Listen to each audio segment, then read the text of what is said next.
I'm not gonna lie, I haven't been locked in, and if I wanna run this marathon at the time I wanna run it, I need to lock in right now. It starts today. So I'm gonna run 4 miles on a treadmill, which may sound crazy to you, but honestly, I've done 15 miles before. You gotta do what you gotta do. I don't really know what else to say. I don't know if I told y'all this already, but running has felt very difficult recently. The first time I ran a marathon, I trained in about 8 months. Everything was new, so it didn't feel as hard to me because I was like, everything's just brand new. I didn't know what to expect going into it. Now I know exactly what's coming, and I'm not really that excited for it, if I'm being honest. At least right now, that's how I feel. Training has just felt like such a chore to me. Like I haven't really, I don't know, I'm just not really enjoying it the way I used to, and it's like dreadful having to go out there and run 4 miles. And 4 miles isn't even hard. Like that's an easy run. Honestly, I'm a little bit worried about this marathon. I have like 6 months until I run it again, and I don't know. I really don't know how it's gonna go.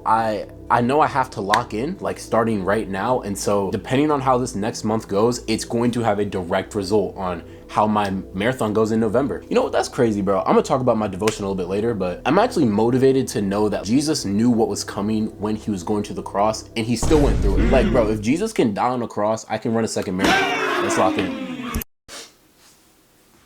Y'all, I could not be more proud. Can you even see this? I could not be more proud of this video right here. If you've ever made a YouTube video or an Instagram reel, the feeling of satisfaction and completion that you get, it's unlike any other experience in the world. I've watched my video about 10 times and I just fall in love with it every single time I watch it. Oh Lord, I'm supposed to be running right now and I'm out here watching my video. Bro, I need to lock in. I need to lock in. The reason why I'm vlogging is because I know y'all are not gonna let me slip up. Like, we're a community here. I need you to hold me accountable. We ain't doing this no more, man. We locked. Let's go. Run time.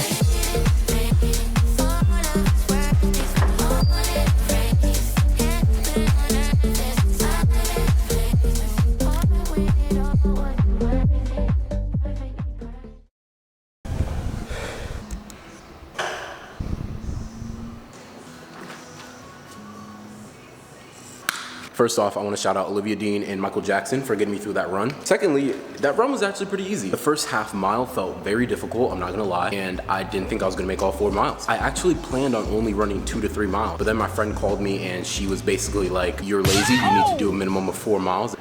So shout out to her, she knows who she is. Thank you for that accountability, and I just ran 4 miles. I'm sweating like crazy. What does the back look like? I just wanted to flex on y'all. Today is chest, shoulder, and triceps. Also, this bev is from Ireland. It's like the Irish Gatorade. If you haven't seen the Ireland vlog, you should definitely go watch it. But like, watch this vlog and then go watch the Ireland vlog. You know what I'm saying? I'm watching you. Don't skip this vlog.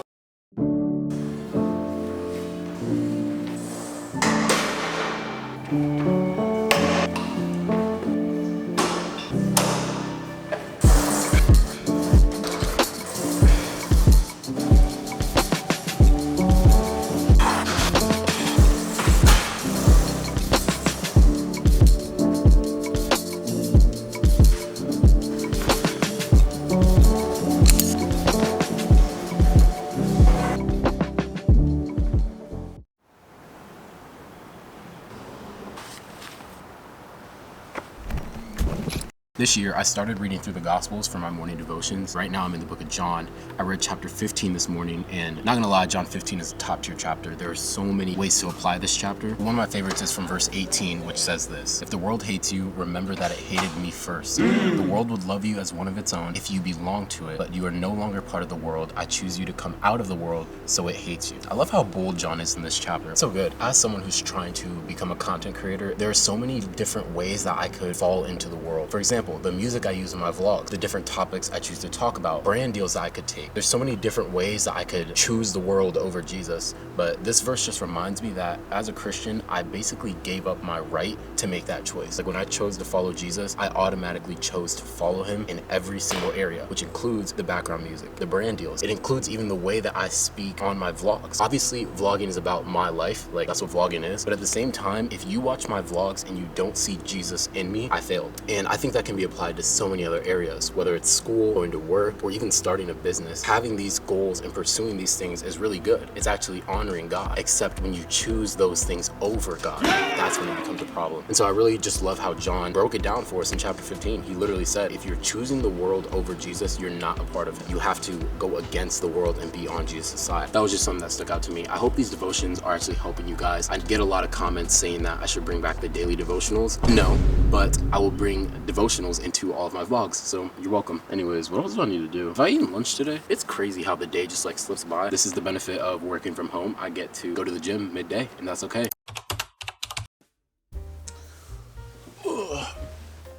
Oh my days. I just made myself some food because I'm starving. I get a lot of people that ask me about how I go about my brand deals on Instagram. On Instagram, I make Christian fashion videos. So I work with a lot of Christian clothing brands. I get sponsored brand deals, all that good stuff. And specifically for this vlog, since it's more related to my marathon training, I want to talk about how I got sponsored for my marathon. If you don't already know, right now I'm training for the Richmond, Virginia Marathon on November 14th, I think. And I'm sponsored by this Christian clothing brand called Whole Strength for this marathon. They make some of the best athletic apparel, and I've been wearing their clothing since I even got saved. So to be sponsored by them is an absolute dream. One second, I'm about to take this bite. Oh my gosh.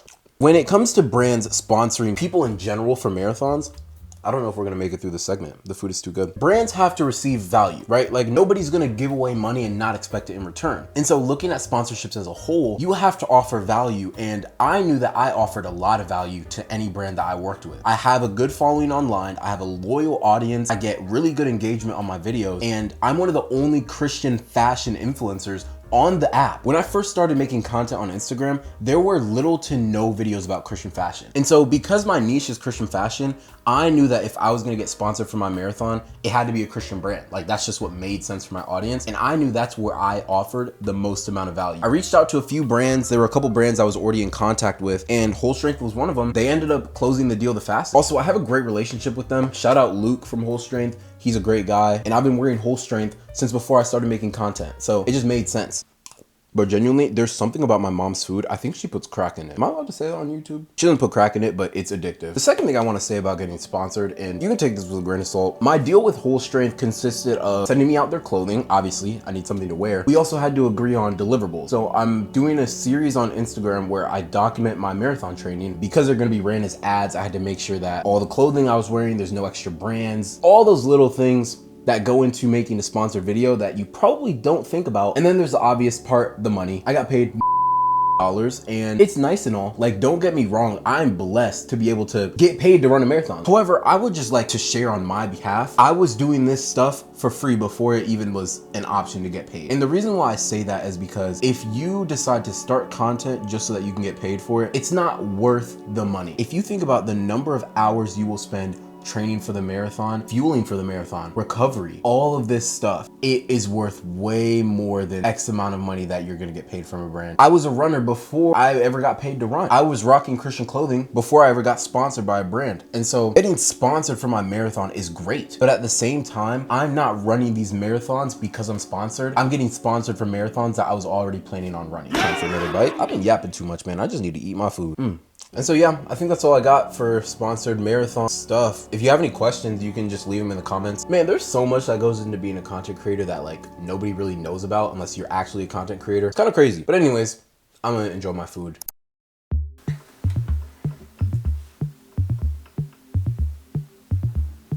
Okay, so right now I have like 3 things to figure out. First, I need to start editing my next YouTube vlog because again, I'm trying to be consistent for y'all. And also I need to figure out my next Instagram reel. Who's getting posted tomorrow? Sometimes I really just be forgetting. A Day in Grace, it's this Christian jewelry brand and they sent me some stuff like 3 months ago and the video is getting posted tomorrow. I'll give you all the preview. Ready with me for church. Starting off with this blue dress shirt I got from Express Men. Next, we have this chain from A Day in Grace. Okay, that's enough. I have another brand that I need to work on a video for. And then I'm also reworking kind of like my content schedule. So now that I'm vlogging again, which I love, I did that intentionally. I have to start posting less on Instagram, which is fine, but it does mean I need to be more intentional with the brands I work with. I don't want my page to just be all branded posts and not like stuff I want to make, if that makes any sense. Like if every video is sponsored on my page, it starts to look more like a UGC page than an actual Keton page. Obviously I need the sponsored videos like that, you know, is the reason why I do this. But at the same time, I want to keep making videos that I love, but I also want to keep doing YouTube vlogs because I love those the most. And then I also have a 9-to-5 job. And then I also have friends and family that I got to take care of. Life gets to be a lot, honestly, but that's okay. I'm going to show y'all this because it's actually like kind of crazy. I genuinely have to set like reminders on my laptop to text people back because I'm so bad with texting people back.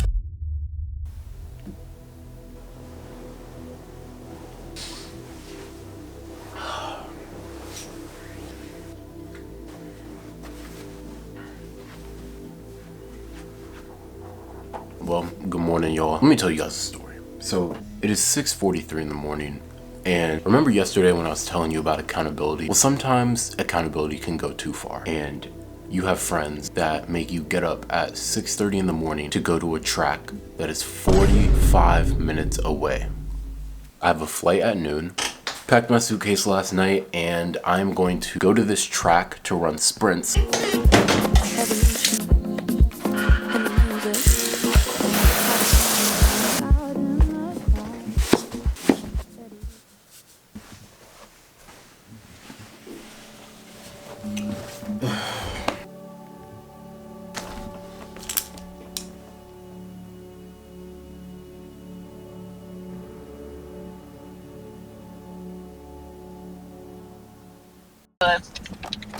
Yo, where is this place at, bro? Are you about to pull up? Nope. Okay, yeah. And then take a left. Okay. Into like the last entrance. Okay, y'all, I'm not gonna lie. I'm looking at this track. I do not feel like filming in public out here. Remember when I said I have a fear of filming in public and I need to get over that fear to become a content creator? That starts tomorrow because I just can't do it, bro. There's people here and they're just gonna look at me like, who do you think you are carrying a camera? Do you think you're him? It's just weird, bro. It's weird. I don't understand how these people just, but hey, I'm gonna try my best to bring y'all along for the ride.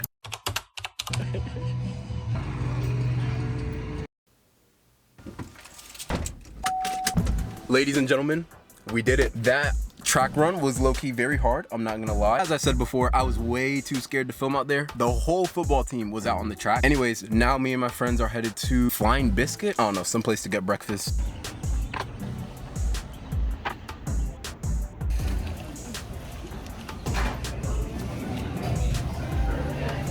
Okay. It was good talking to you, man. Okay, of course. Yeah, great meeting you too. Nice to you meet said you. Noel? Noel. Bro, I'm looking at this pre-check line. It was just as short as the regular line. Sometimes I feel like I'm getting scammed.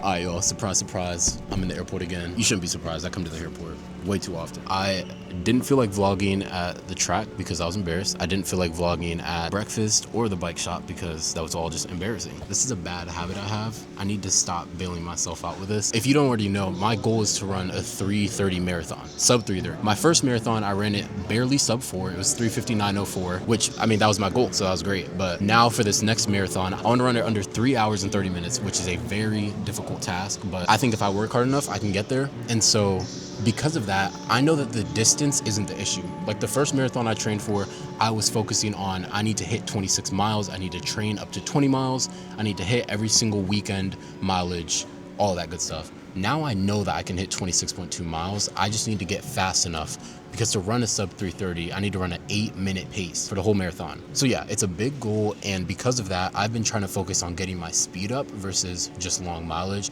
And so today at the track, we did a 1 mile warm up, then we did an 800-meter sprint, and then we did a 400-meter sprint at full speed, like our fastest 400 time. I haven't ran a 400 since like middle school. So yeah, I need to get that faster. And then we did 10 100-meter just strides. So they weren't sprints, they were just like really long strides at a pretty fast pace, but not a sprint. That was my first track workout since the last marathon, I think. Honestly, I don't know if I've been to the track since, and I definitely plan to be going back consistently. I'm so grateful that this friend pushed me to come to the track today because I really did not want to.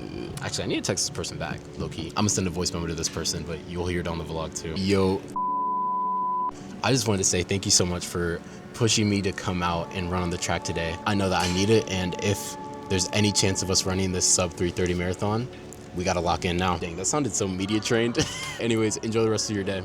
That was a track day, and then after the track, we went to breakfast. We went to this spot called Flying Biscuit Cafe. It was honestly pretty good. It's like, how do I describe it? My friend said it was better than First Watch. If you don't know what First Watch is, it's this like breakfast spot.